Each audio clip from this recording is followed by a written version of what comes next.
فرمایا کہ جب بدکار بدکاری کرتا ہے تو اس سے ایمان نکل جاتا ہے۔ اب شیطان کیا چاہتا ہے؟ ہمیں سو میں مبتلا کر دے، ہمیں بدکاری میں مبتلا کر دے، اور بدکاری کے جتنے راستے ہیں، فحشا کے جتنے راستے ہیں، شیطان نے ان کو آراستہ کر دیا ہے، رقص کو فن قرار دے دیا گیا ہے، اور آج قریانی پر مشتمل مخلوط اجتماعات کو فیسٹیول کا نام دے دیا گیا ہے، اور کیا کیا رنگ اور کیا کیا ڈھنگ دیے گئے ہیں۔ وہ راستے جو بدکاری پر منتج ہوتے ہیں وہ راستے کشادہ کر دیے گئے ہیں، اور اس سے بڑی بدبختی کیا ہوگی کہ جو بدکار لوگ بدکاری کو، برائی کو، فحشا کو پھیلاتے ہیں، حکومتوں کی طرف سے ان کو ایوارڈ دیے جاتے ہیں اور ان کو بلا کر کے اعزازات دیے جاتے ہیں، اتنے پیسے دیے جاتے ہیں کہ آپ سوچ سکتے ہیں کیا ان کے اندر خوبی ہے کہ وہ برائی کو پھیلاتے ہیں، وہ فحشا کو پھیلاتے ہیں۔ یہ معاشرے کا بدترین طبقہ ہے جن کی وجہ سے بدی پھیلتی ہے، نوجوانوں کے اخلاق بگڑتے ہیں، ان کا کردار مسخ ہوتا ہے۔ جو شخص بدکاری میں پڑ گیا اس کے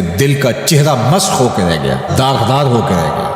فحشا تو بہت بڑا جرم ہے، عام گناہ کرنے سے بھی حدیث پاک میں آتا ہے کہ دل کے اوپر سیاہ داغ پڑ جاتا ہے۔ اگر بندہ توبہ نہیں کرتا، دوبارہ گناہ کرتا ہے تو وہ داغ پھیلنا شروع ہو جاتا ہے، حتیٰ کہ ایک وقت ایسا آتا ہے پورا دل سیاہ ہو جاتا ہے۔ جب پورا دل سیاہ ہو جاتا ہے تو پھر بدی اور نیکی کا امتیاز بھی مٹ جاتا ہے۔ ایک وقت ہوتا ہے کہ بندہ گناہ کرتا ہے، اس کو چین نہیں آتا کہ میں کیا کر بیٹھا ہوں، لیکن جب گناہ پہ گناہ، گناہ پہ گناہ، بدکاری پہ بدکاری کرتا ہے تو پھر اس کو کوئی پریشانی نہیں ہوتی۔ میں اس کی مثال دوں گا کہ پکا نمازی ہو تو کبھی اس سے نماز چھوٹ جائے تو وہ عجیب بے چینی میں ہوتا ہے کہ آج ہوا کیا میرے ساتھ، قضا بھی کر لیتا ہے پھر بھی بے چین رہتا ہے۔ لیکن جو بے نمازی ہے وہ روز چھوڑ رہا ہوتا ہے، اس کو پرواہ بھی نہیں ہوتی۔ اگر کوئی شریف آدمی کسی کو ظلماً تھپڑ مار بیٹھے تو اتنی تکلیف اس کو نہیں ہوتی جتنی اس کو ہو رہی ہوتی ہے۔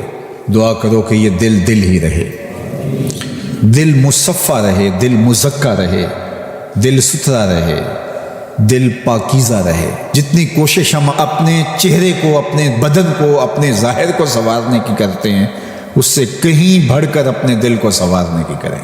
باہو علیہ الرحمہ نے کہا تھا، دل کالے نالوں منہ کالا چنگا، جے کو یہ رمز پچھانے ہو۔ تو شیطان دل پہ ہی قبضہ جماتا ہے۔ شیطان جاسم علی قلب ابن آدم فاذا ذکر اللہ خنس واذا غفل وسوس، تو یہ غافل نہ ہو پائے، ہر وقت اللہ کے ذکر میں رہو۔ اس لیے ہمیں 5 بار مسجد میں بلایا جاتا ہے۔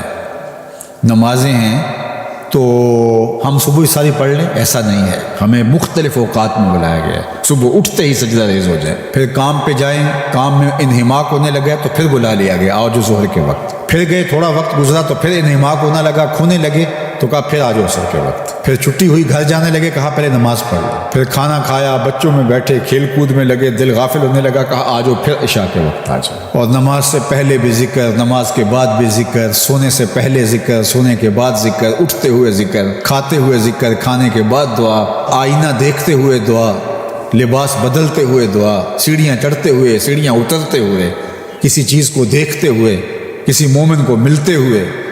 ہماری زندگی کو دیکھیے مسلمانوں کی، ہم تو ہر وقت ذکر میں رہتے ہیں، ہر وقت اسی کا نام جپ رہے ہوتے ہیں، کبھی السلام علیکم، کبھی سبحان اللہ، کبھی ماشاء اللہ، کبھی الحمدللہ، کبھی لا الہ الا اللہ، کبھی لا حول ولا قوت الا باللہ، کبھی اللہ اکبر، کبھی نماز، کبھی سجدہ، کبھی رکوع، کبھی قیام۔